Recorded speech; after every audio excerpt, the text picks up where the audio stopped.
sostituirli. La pagina interna su questa vicenda, oltre alla posizione di Gobbo, c'è quella di Ghedini, smettiamola con questa visione veterocomunista, e uno scontro così definito in giunta tra Donat-San e Manzato, che è qui con noi. Ho visto l'intervento della Donat-San che vorrebbe mantenere i premi sostanzialmente, da quanto ho letto. Io invece credo che non si possa, siccome è un tema che abbiamo già affrontato in giunta, si possa analizzarlo tranquillamente senza dover fare chissà quali scontri. Se oggi i contratti prevedono, oltre lo stipendio a fine anno, un premio, cerchiamo di rivalutare questi contratti, tutto lì.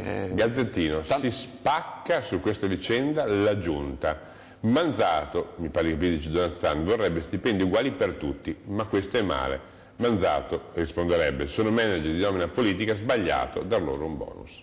Questo io dico, tutti quelli che ricevono un bonus, non i dipendenti della regione o i dipendenti pubblici, ma questi sono tutti dirigenti, tra l'altro bravissimi, ma che sono nomina politica, nel senso che sono la politica che li nomina e quindi hanno la fiducia della politica. Si può pensare di dare uno stipendio fisso, alto rispetto a loro responsabilità, ma eventualmente se non rispondono ai requisiti che gli vengono chiesti durante il contratto, gli si può sciogliere il contratto senza dover dare dei premi. Ma questa è un'ipotesi di cui si è parlato anche in giunta.